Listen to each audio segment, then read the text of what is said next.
Welcome to the meeting room at Global TV Talk Show, a broadcast service of globalbusinessnews.net. Now, here's your host, Ed Cohen. This is Ed Cohen, broadcast host, Global TV Talk Show, business service of globalbusinessnews.net, which has been active since '03. Since then, Google Analytics has, they say they measured little over 1.2 million reader page views since '03, and a little over 75,000 since January through Christmas time. So we're grateful, and a lot of that is repetitive from a corporate audience, US-wide and global. Almost all of it, 90% or higher, has to do with talent management, workforce management, workplace activities. A lot has to do with communications. Not a lot has to do with sales pitches. This is really important to understand. This is a communications vehicle today. We have experts in the brain and how it impacts communications, how it impacts decision making, particularly in this realm of unconscious bias, diversity and inclusion, belonging, not just being the other out there, being separate. I don't know anything more than I've just said. So I'm going to turn this over to you guys, and I want to introduce Joan Gracie. Please take charge, Joan, and please introduce Eric and Sahar. That would properly. be wonderful. Wonderful. Thank you so much, Edwin. It's a pleasure to be spending this time with you. My name is Joan Gracie, and I am the president and CEO of APA Solutions.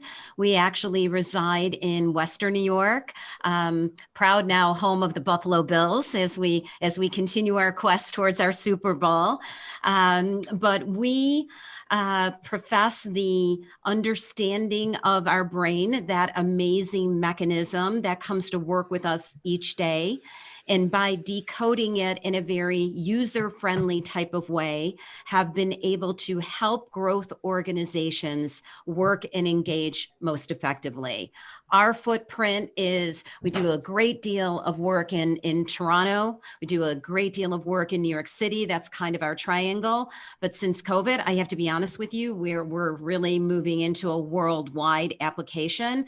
Not a lot of organizations like ours that understand this mechanism, our brain, so to speak, and the way in which decoding it can impact the profitability and collaboration of an organization. So we're proud to work with doctors. Certainly, Sahar is someone that we had an opportunity, who now has become, a member of our family, even though she resides in California. Very much always looking for those individuals who understand the brain and how it can be leveraged in a non-scientific way into the business community. And she is an individual who specializes in equity, which is so much when it comes to bias and discrimination and prejudice are words that we use interchangeably, yet to the brain, they're very, very different. So she's part of an initiative that we've been launching across the United States, which has blossomed now across the world. And Eric Nealons is a PhD in behavioral neuroscience. And I've had the opportunity to work with him now for almost up to 5 years. It's crazy how quickly the time has gone by. And Ed, I've been able to pull him along to ununiversityize him, to get him, that's all in that amazing noggin of his, to be able to leverage that knowledge again in a way that is very non-judgmental, very sticky for individuals, so that we can truly move the needle on things that we haven't been able to move the needle on. And equity is certainly one of them. I think 400 years is enough, just my opinion. Let me ask a couple of questions. Sure. Math and science as a baseline. How, in English, maybe high school English, how does that relate to understanding DE&I? and Mhm. the unconscious bias today that Mhm. everybody has it. I've certainly have had it, Mhm. Mhm. and I probably still do, but I'm working on it. But so, how do you measure? I mean, it's about measurement, right? Right. Yeah. Yeah. And I guess it's like a two-pronged approach, and I'd love Eric to kind of expand on this, but what we've been able to do within the confines of our organization and the companies that we are part of is that because the brain appreciates symbols in visual entities, we compare it, how's this for old school, Ed, to the filing cabinet. We all, even in the age of technology, recognize that, right? So we use the filing cabinet as an example of information that we have stored throughout the course of our lifetime and how that largely impacts the way in which we engage, both personally and professionally. So we use that symbol to start with. And I think by, again, making it very clear, everyone knows what a filing cabinet is, pendaflexes, folders, all of those things that are very recognizable.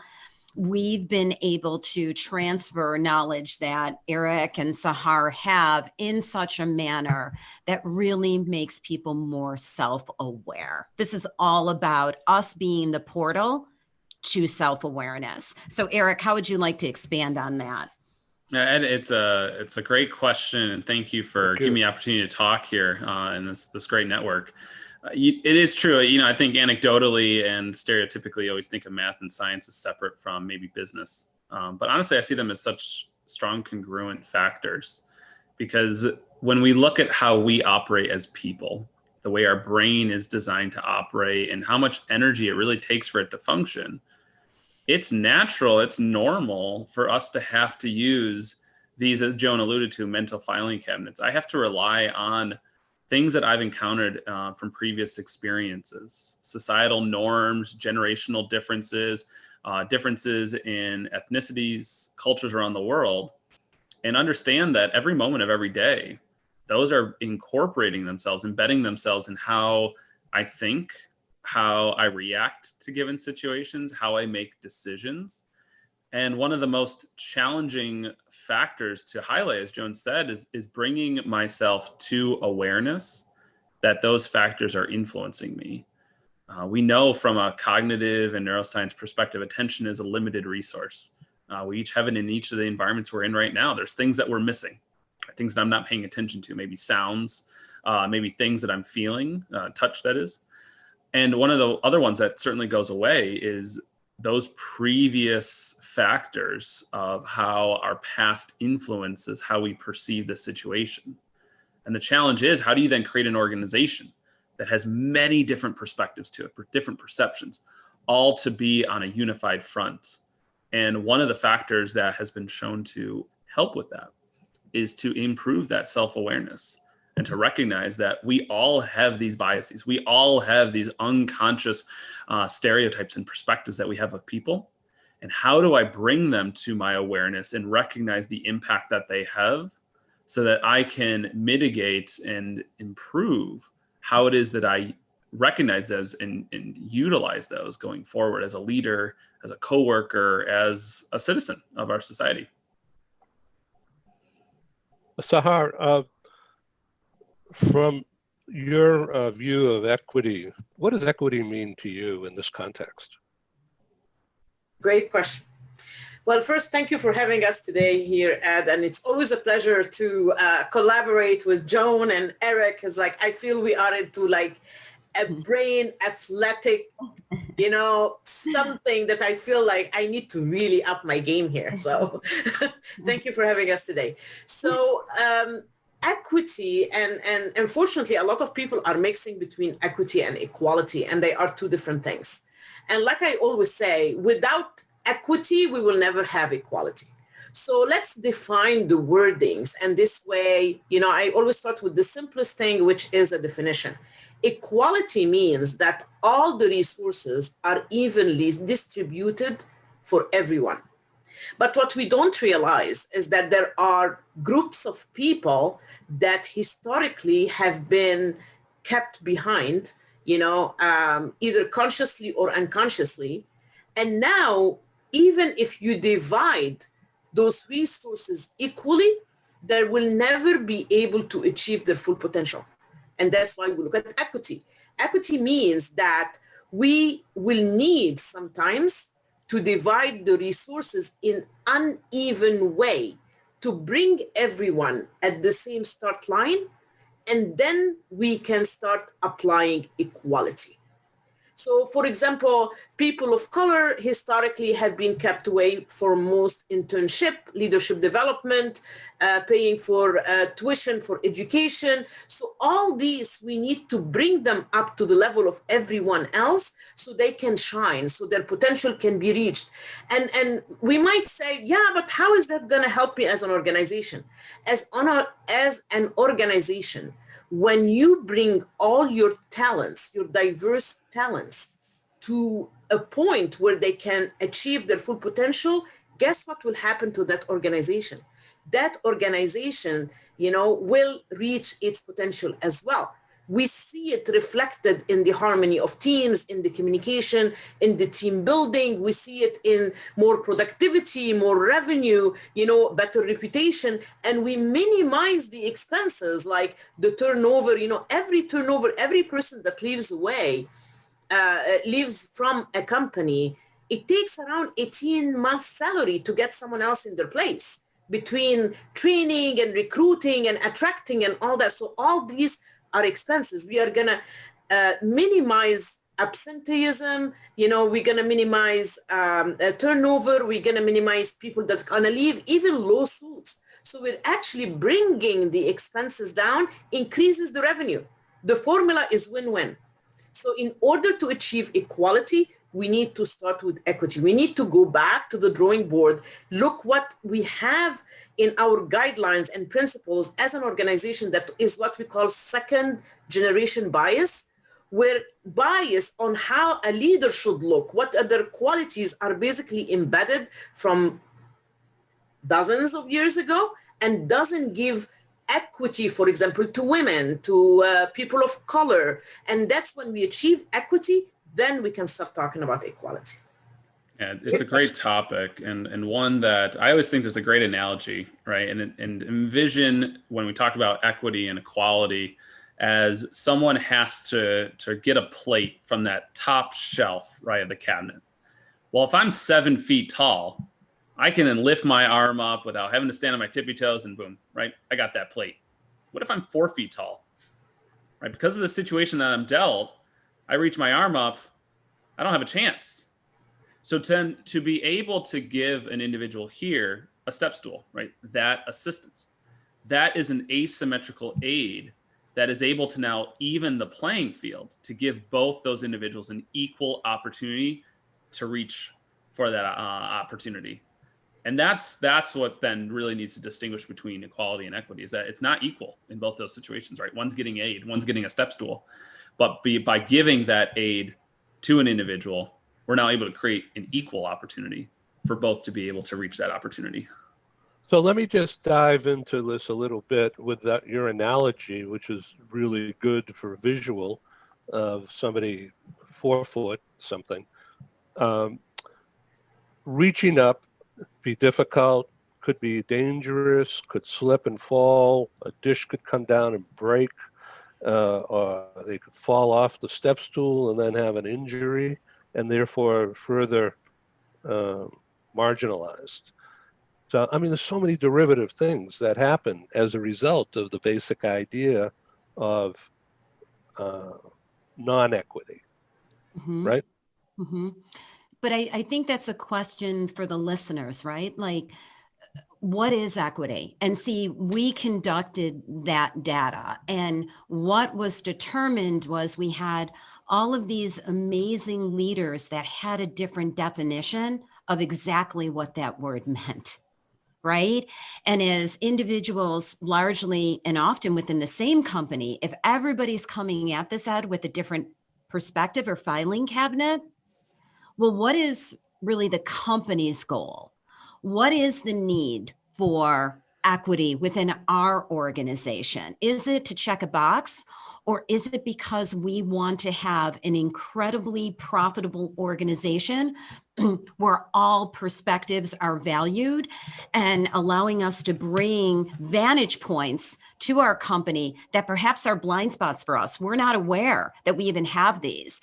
And what we found was when we were interviewing these organizations, what they said to us is, we are more than willing to hire underrepresented groups, women, Black and brown communities, whatever the case may be. It's just they're never as qualified or they don't interview as well.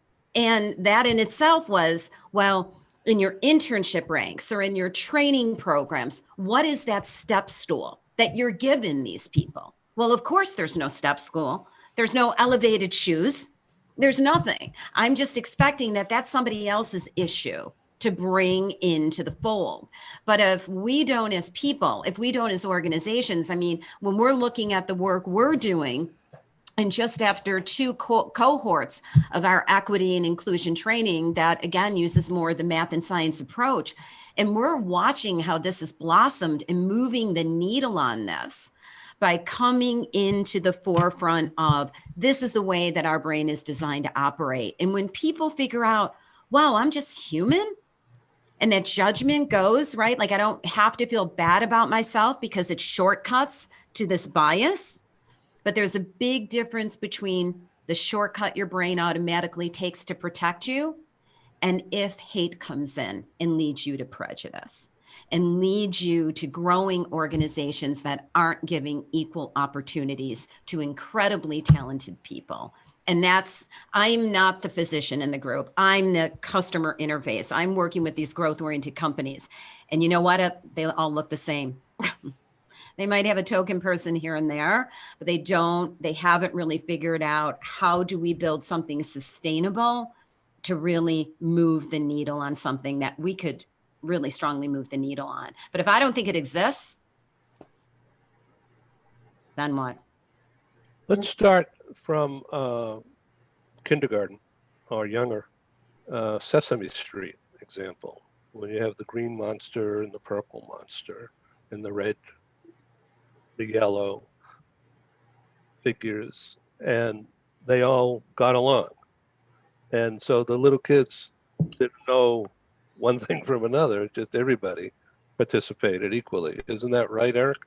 You know, it's interesting. I may have actually a slightly different perspective to it. And I think something that has, in fact, grown as we've now seen the influence that media can have in young minds. So you had mentioned, the Green Monster, Oscar the Grouch. And maybe I'm biased here because I have a 3-year-old and a 1.5-year-old at home. So Sesame Street are probably my closest buddies here. But if you do look back a number of years ago and you look at Oscar the Grouch and the perception that this may be the personality demeanor of those that are homeless, right? Look at then the automatic and implicit bias that some of these different perspectives may integrate into our filing cabinets, something that we're not even aware of.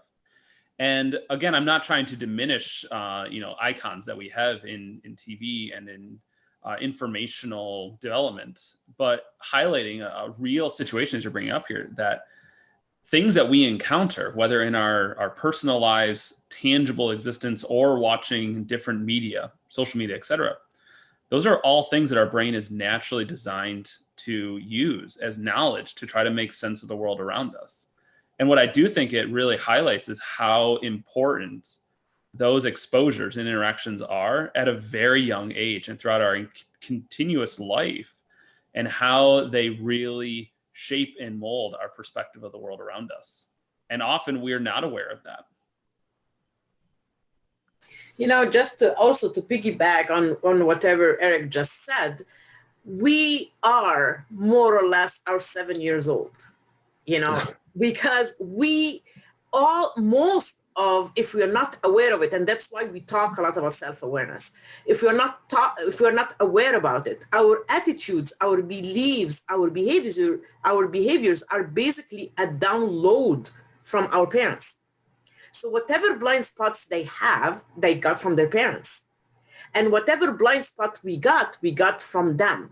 Because our brain, and that's what people don't realize. They say, oh, they're children, they don't understand, or they don't get it, or they're not going to notice. No, children do.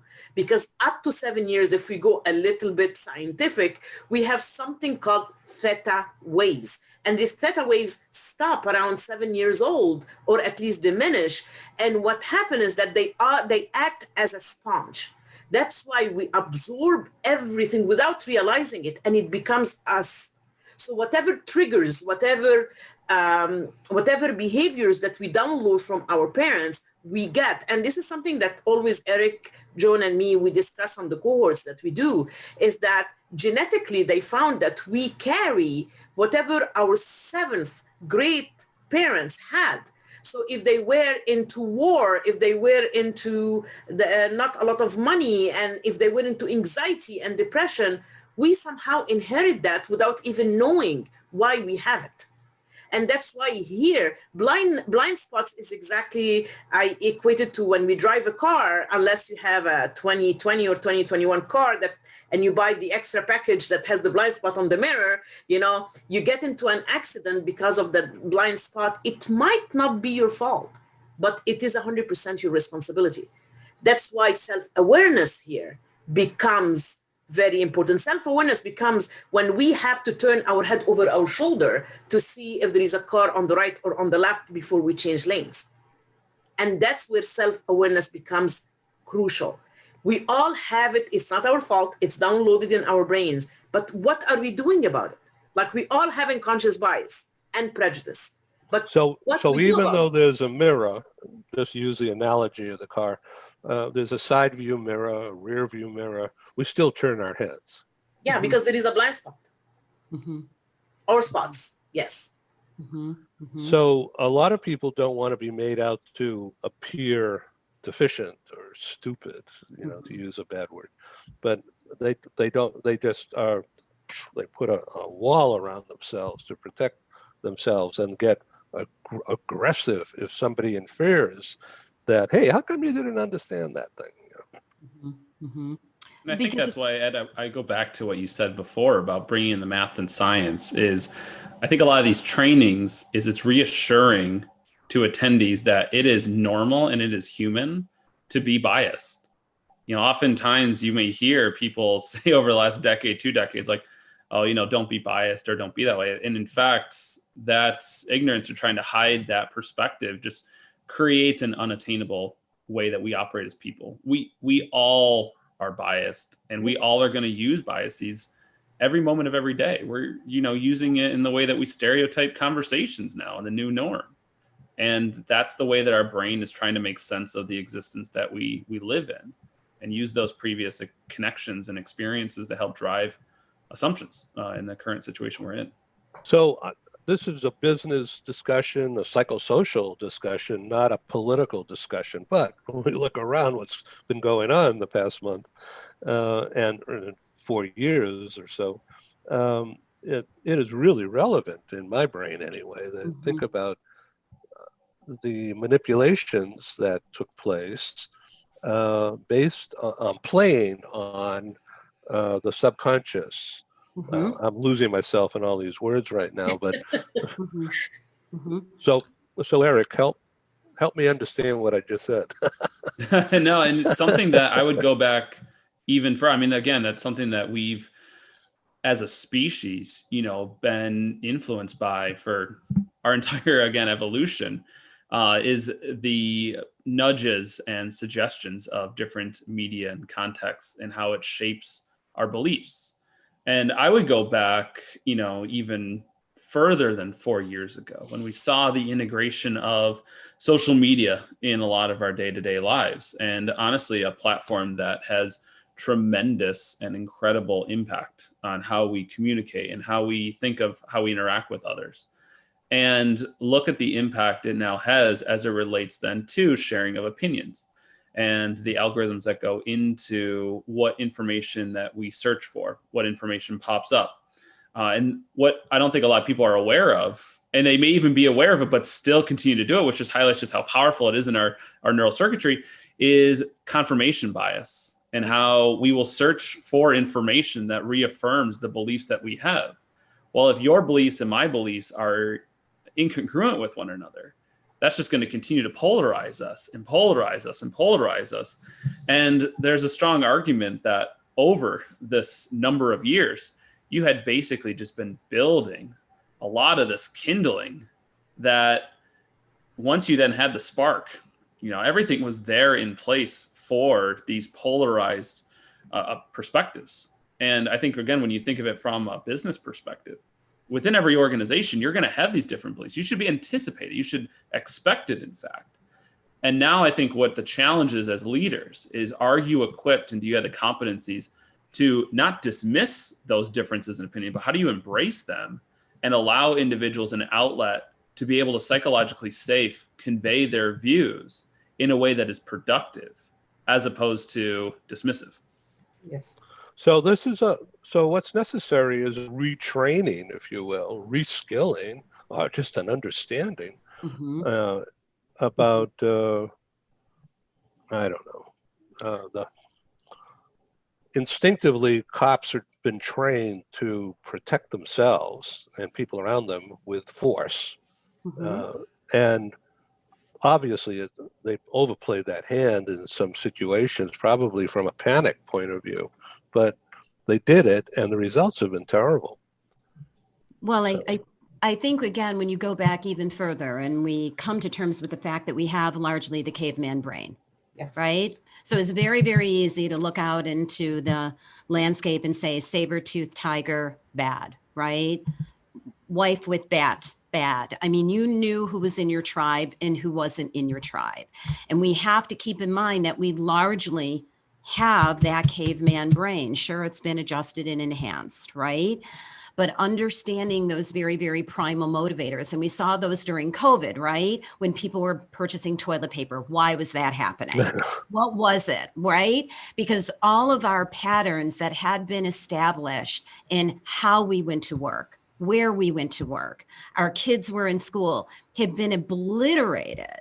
And now what can we take control of? So we've gotten very, very primal. And now you see that our patterns are adjusting, but we're seeing record levels of mental health issues and things. Again, because neurologically, our brain was not designed for this stress after stress after stress. It was designed for a saber-toothed tiger, fight or flight, move. But now we have so many different things coming at us that it's almost overwhelming, right? Right, because people could have and did hide within a pathway or something, which they already had established, and it was comfortable for them when they didn't have to be impacted by people of different backgrounds and color and issues. Like, enough already. I got to take care of my kids. I got to take care of myself. Don't bother me with all this stuff. Right. And we talk about the melting pot. Well, we're a salad now, right? We're a salad. So we got a lot of different colors mixed in there. And when you follow the data, when you follow the math and science, we're going to be a salad. So how do we figure out to be a salad with others? How do we figure out to create these salads at work? We love analogies here, as you can see, but I think, again, it very, very much brings into focus how it's normal to have these divides, right? In terms of one group so passionately believing and using neuroscience to convince people, using psychology to convince people, whether it's the government doing that, whether it's a leader who's high up on the food chain, whether it's social media. Think about if you have this barrage of information, somebody is telling you that, social media is reinforcing it, and now you have a tribe that believes it too. Yep. You see what it grows to. Yep. It's the perfect kindling to create this bonfire. Many different things are stoking it. And again, without that realization of, wait a minute here, let me investigate if this is factual. Let me do my own research. Let me be independently thinking. Those are higher level competencies that some people never even get to. Because further, it's so much harder to, in fact, think that way when I'm in extreme stress. Exactly. So neurologically, we find that a lot of that executive functioning ability to plan, reason, think in a higher level, a lot of that's going to be then shut down when I'm in that high stress. So when you talk about the last 10 months, I mean, you're living in unprecedented times, not just from a social cultural perspective, but from an evolutionary perspective, to live in that much potential stress that people are identifying for so long and not necessarily have an outlet to effectively manage or cope through it. That's a really challenging circumstance to really expect individuals to think at their best. And also because we have been mostly pushed into our survival brain, which is the lowest level of the brain, and we're staying there because the brain first function is to protect us, but also to use less energy as possible. So it's easier to stay in that comfort zone where I'm okay with people that look like me, that think like me, that believe in the things I believe. So I'm not in threat. I'm already threatened by COVID. Now I'm in survival mode, is kill or be killed. And this is what more the news and social media is doing. And unfortunately, a lot of the trainings out there for DEI play on the shame and guilt and like, why do you do this? Shame on you, and on compliance, and the law says this and the law says, that's why it doesn't stick. It's more about understanding the basics and work it out. It's not shaming, guilting. It's not about that. It's about how we as human beings, we can become self-aware, starting by each one of us first and doing the triple effect to the workforce, to the organization, to the community, to the society, to the country. It's a ripple effect. And now a word from our co-sponsors. Our programs wouldn't happen without the wonderful support of our advertisers. Here they are.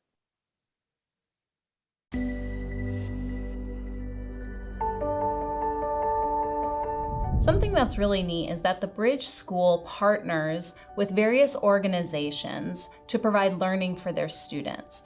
For example, we partner with a major ballet company, and we are able to enroll several of their students into our school. So now not only is the student able to participate in a school and have a seamless transition while they're very active in their ballet career, but now they have other dancers that are with them that are doing some of the same courses. So it's almost becoming a camaraderie where they're taking similar courses, they're working together on their ballet, and really being able to form this great partnership with these organizations to provide a needed service.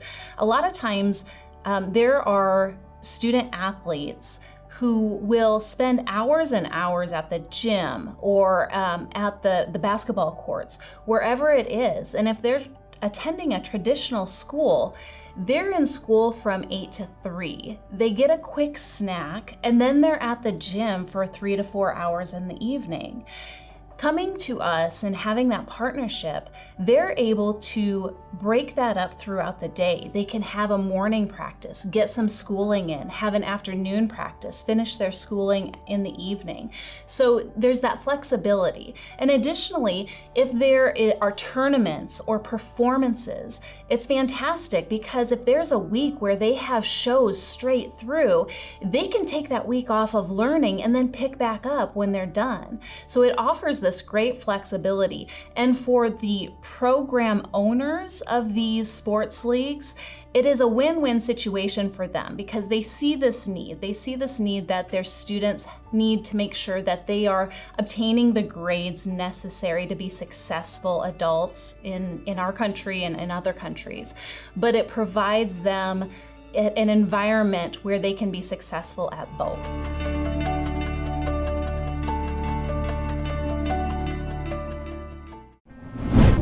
This episode from the meeting room of Global TV Talk Show is brought to you by The Bridge School, the accredited international online private school of choice, at bridgek12.org. Porch Light Rental and Destination Services. Reduce your renter lump sum or managed relocation costs. Visit them at porchlightrental.com. Cube Monk, featuring the world's first smart cube. Track your goods with our advanced GPS system. Welcome to the future of moving and relocation at cubemonk.com. Primestone Partners, featuring corporate, government, and developer housing solutions, as well as senior-level advisory services. Find them at primestonepartners.com. And by heirs.com. With our full range of services, we can help design and manage your international relocation. Find us at airs.com. Insured Nomads provides protection and peace of mind with health insurance, travel insurance, group, or tailored insurance for the globally mobile. Visit us at insurednomads.com. And by International Auto Source. We are the vehicle experts for expats, featuring all major brands of automobiles with flexible solutions and financing. On the web at intlauto.com. Hi, my name is Christine. I'm a nurse from the Philippines, and I got to know IAS through Worldwide Health Staff Solutions. And I want to thank IAS, especially to Matthew, for helping me get my car stress-free, headache-free. And so I just want to show you the car that I got.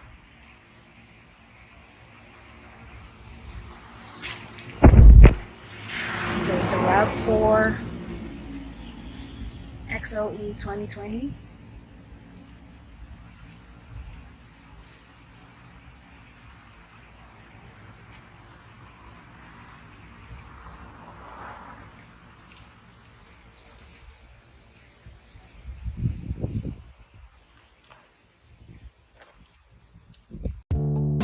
As an expat moving to the USA, relocating is exciting, but it can also be stressful. Getting a car, truck, or SUV for personal transportation is usually a high priority. That's where International Auto Source comes in. We make getting the vehicle you want for your work assignment or academic program easy, so you're ready to drive when you arrive. Our product specialists have helped over 50,000 expatriates with their personal transportation needs, making us the largest international auto retailer in the world. International Auto Source gives you flexible payment options to buy, lease, or rent a vehicle from the world's leading auto brands, arrange financing on a purchase or lease without a U.S. credit history, social security number, or driving record, get full insurance coverage, and get approved easily through our low-rate factory-backed financing programs. And because we're an authorized distributor of the world's leading automotive brands, our no-haggle prices are competitive, and the buying experience is hassle-free. We'll even guarantee your new vehicle will be ready the day you arrive. With over 20 years of experience in the global community, we are the vehicle experts for expats. We are International Auto Source.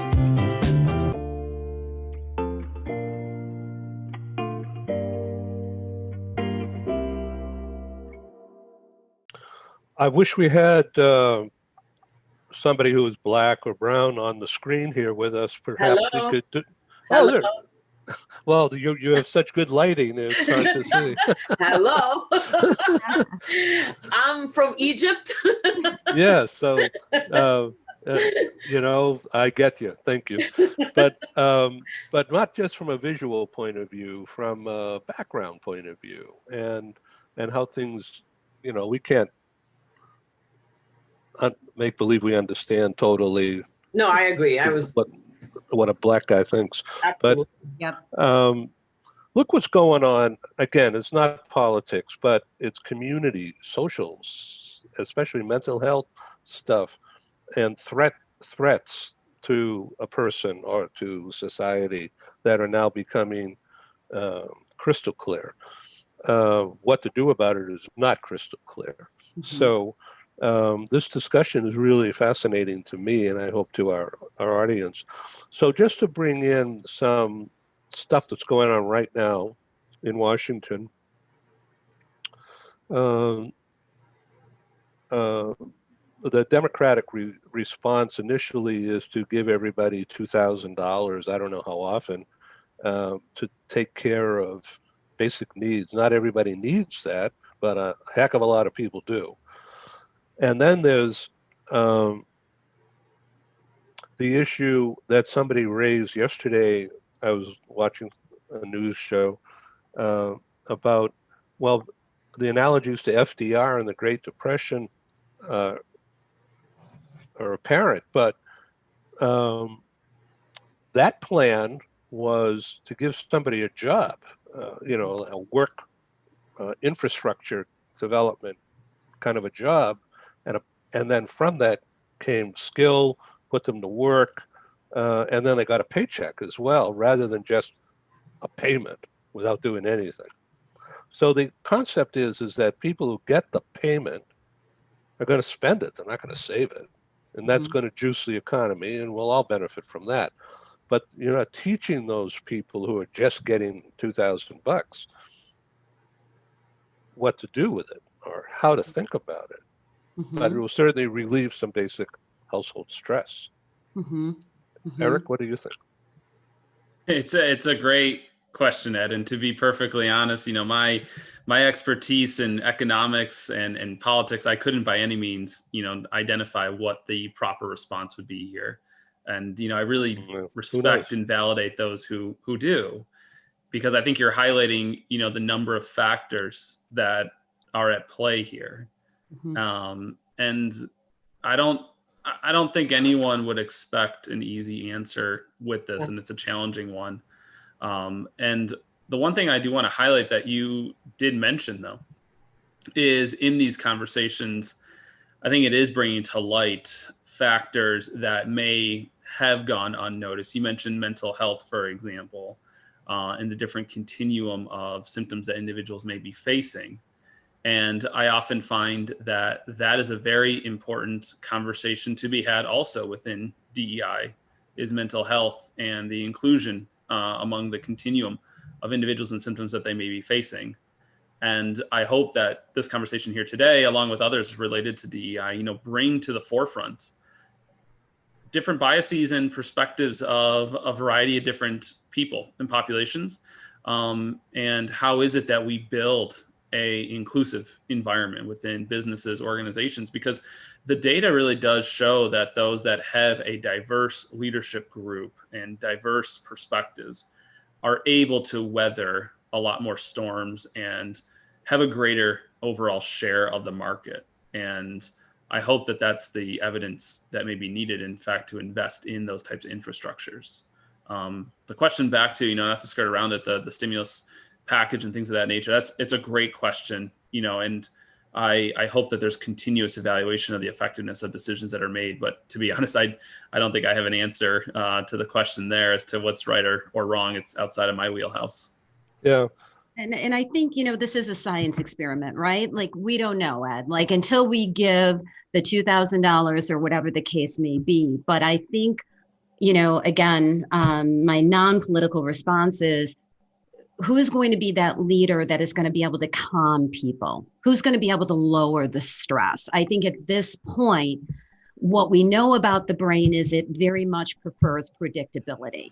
It very much prefers connection and being able to at least plan from a short-term basis. So I think what these items do at least do is they, persuade or try to influence people to believe that we got this and we have a goal, which again, the brain prefers, X amount of doses and X amount of days. So it's something that we can monitor and go through.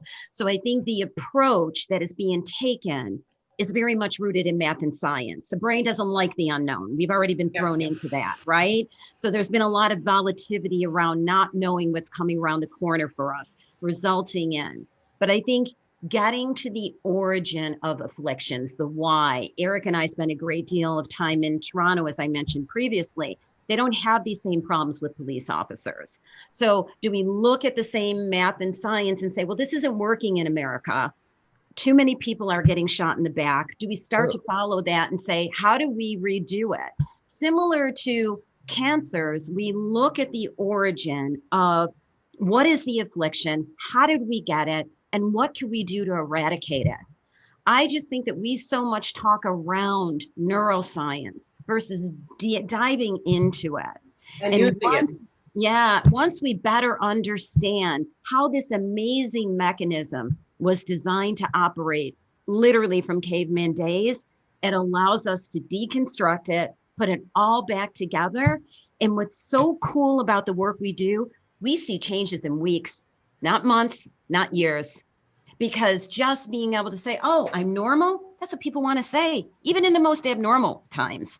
So I think from that standpoint, I think that they are working more with math and science in promoting Dr. Fauci and looking at the environment. This is all rooted in that and less in opinion.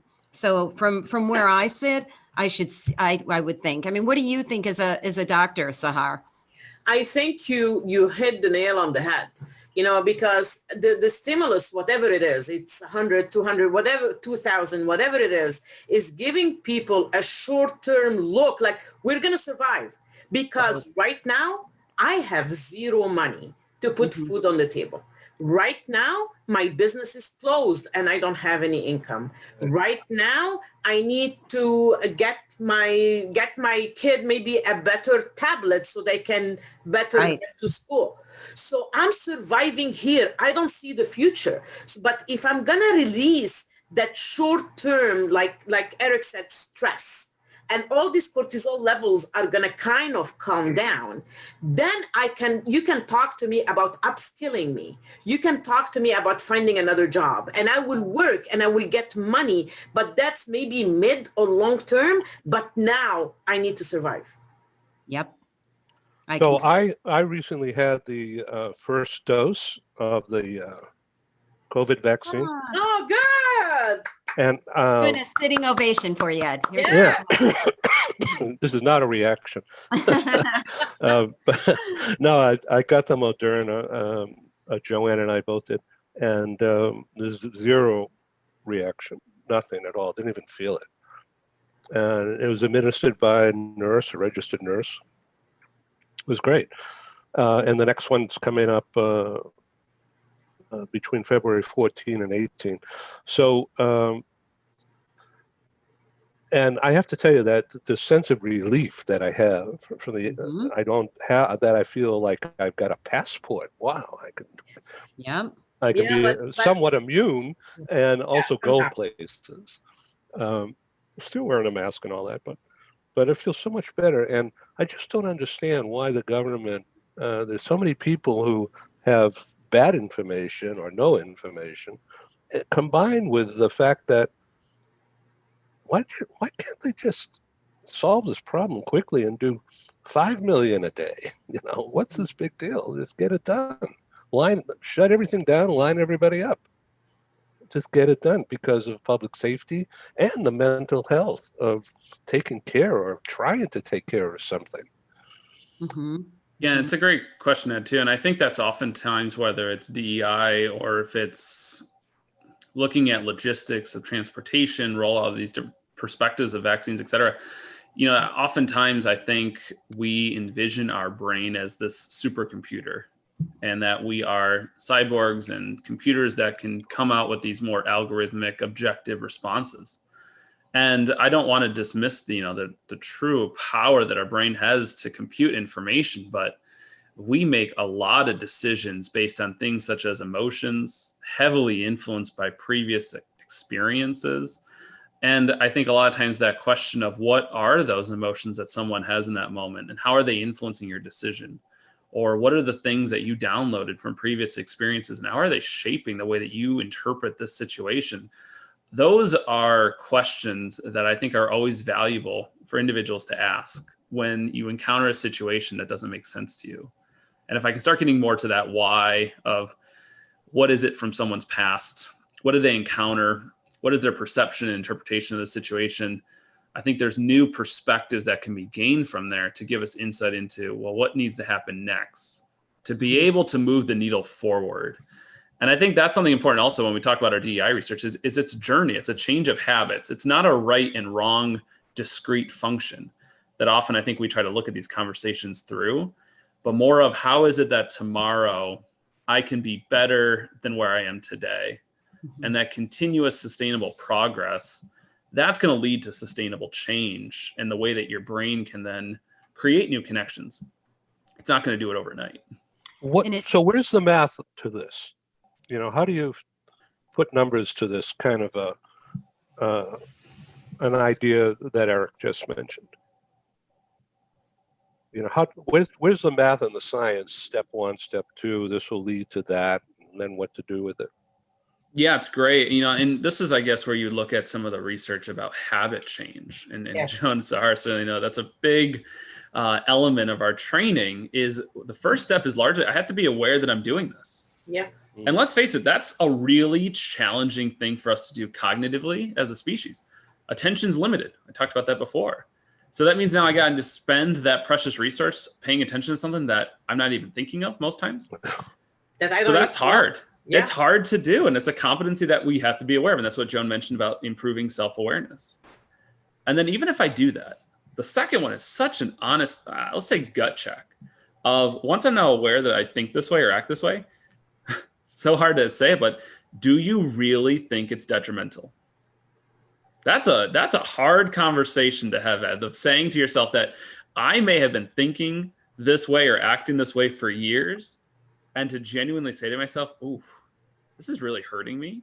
Mm-hmm. Especially when you look at generational and societal norms saying like that could be perceived as weak, that you've been wrong for so long. Mm-hmm. That's a hard hurdle to overcome, but it's honestly what a lot of the research shows is needed to get to change, which is looking at then steps in 3 and 4 of that process. I think 1 and 2 are often rate limiting steps in the whole thing. And there is also the stereotype threat, that we have been put like as a certain kind of a group, as a woman or as a person of color or whatever in a box. And now I feel that. So I get anxiety when I'm in a workplace to perform. So I don't perform well because of these ideas that have been planted in my mind that I'm not good enough. And now my anxiety floods my brain with stress. And now I can perform and I just reaffirm the stereotype because the brain capacity is limited. Sahar, I'll just be 1 second. Sahar, in the last conversation we had, you talked about deprogramming yourself or just being ready to do that. Could you get into that idea of deprogramming or reprogramming?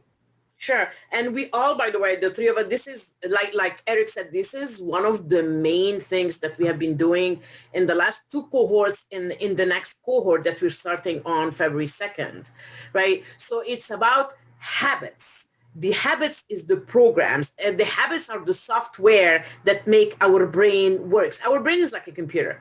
Habits are the software. And if we want, we can take anywhere between, they say 21 days to, let's say 45, 3 months to create a new habit. If we consciously do it, and the emphasis here is on consciously, but to do it, to change a habit, like Eric said, we have to become aware that we have it. And we can replace the bad habit with a better habit to live our life better. I mean, at the end, DEI is not only about making the world better, but it's about feeling better. It's about appreciating who we are. And when we appreciate who we are, we feel we belong. It comes back to the hierarchy of needs, right? If I have the survival level 1 and 2, I'm going to go to the 3rd level of belonging. And belonging means that the 4th level where I'm going to be a team player, I'm going to produce. And then the 5th level of the Maslowian triangle is basically being like an anthropologist, like someone that wants to do good for others, where I'm transcending who I am.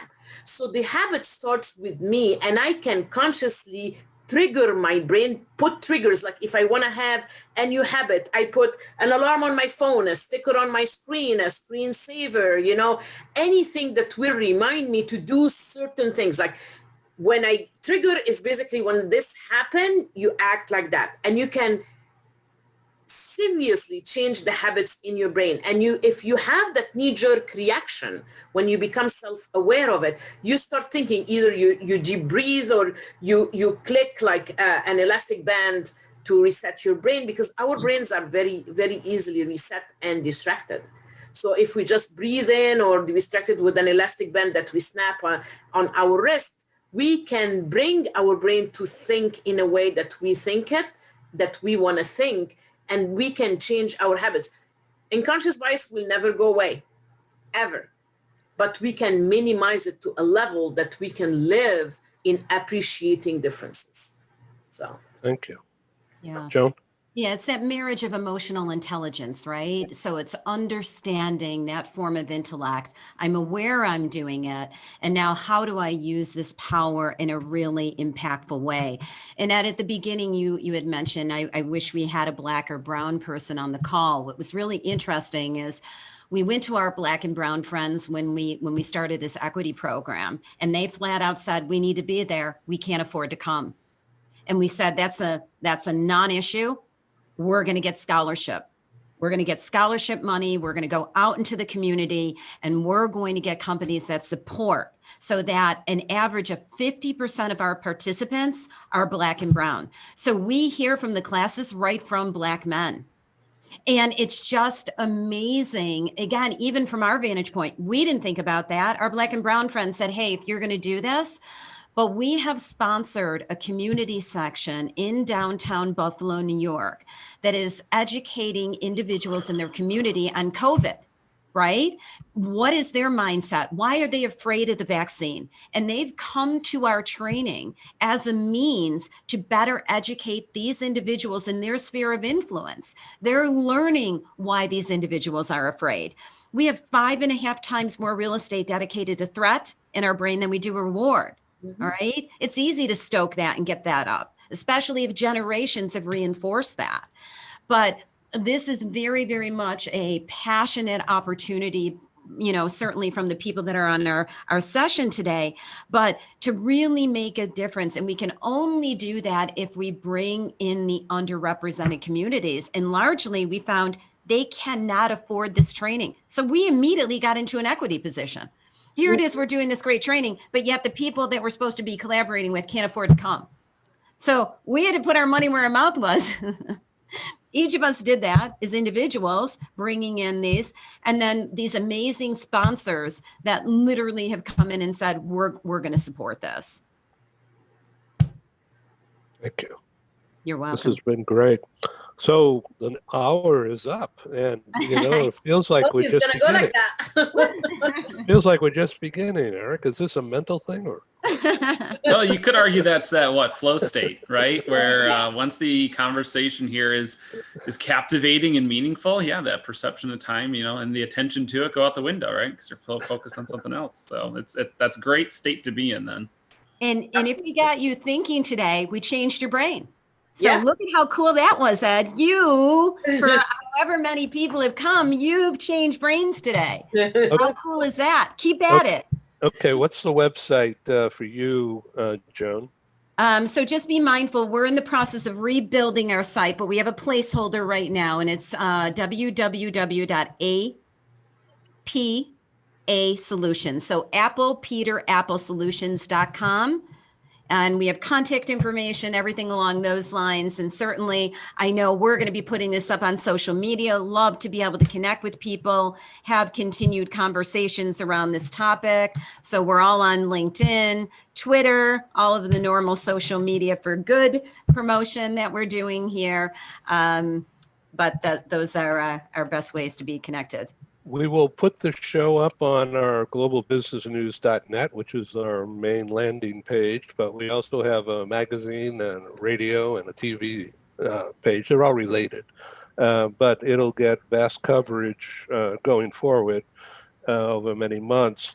But I also welcome specific articles that we could plant. Sure, that'd be great. And I could recirculate not only from our site, but into our own network. Yeah, definitely. We've written a couple really great blogs on the subject, and certainly would be happy to do that. It'd be awesome. And I want to invite you all back, and if you want to grow this to more people, it's okay. Let's say in 30 days or less from now. Think in terms of a series. We could do a continuum. Oh, yeah, that's a great idea. Because some things might change over the next 30 days, 60 days. Yeah. And then it becomes a library, a resource. Yeah. So be careful. Yeah. Hey, we are all for it, right? That's right. Emotional resilience. Exactly. And also I have a couple of blogs if you want specifically like on what happened on the election and and during the holidays, how we feel and why people feel this way, and some solutions on my website also as well, if you want to. Yeah, well, I can put the link and the intro to it, and then we could link that back to your, because our magazine section is a PR thing. Gets a lot of eyeballs, and then people click off and they go to something else. So it's a jumping off. Mm-hmm. Awesome. That sounds wonderful. You didn't write Eric, a blog on my Dr. shopping Eric, thank addiction, right? Sahar, you didn't write a blog on that, did you? On what? I'm sorry? On my shopping addiction. You know how it's like, it's common in my nervous system. It's between us, John. Yeah. It's between us. Yeah. I have a lot of shoes that I have nowhere to wear, but it calms my nervous system. Same here. Oh, do you use Amazon Prime and you get them the next day and then you return them, or what? No, unfortunately, you can ask my husband. He's like, I can't build another shelf. Yeah, exactly. Same with my husband here. It's just like history, and I don't know what Eric is doing at home either. So. Exactly. Yeah. Awesome. Ed, thank you so much for the opportunity. It was a great conversation. Yes. Certainly enlightening and a great opportunity to share more information, that we're passionate about. See, you didn't have to worry about a science class, Ed. See? I know. And I was worried that we wouldn't have 30 minutes here. Oh, boy. It's going to go like that. You're not going to even feel the time. I told you that. Awesome. Okay, people. Thank you very much. Thank you. Thank you. Stay well and get that vaccine. Oh, I will. The second I can. Thank you so much. Thank you, Ed, for having us. Thank you. Thank you. Bye-bye. Bye, everyone. Thank you for joining us in the meeting room at Global TV Talk Show. Have a wonderful day and stay safe.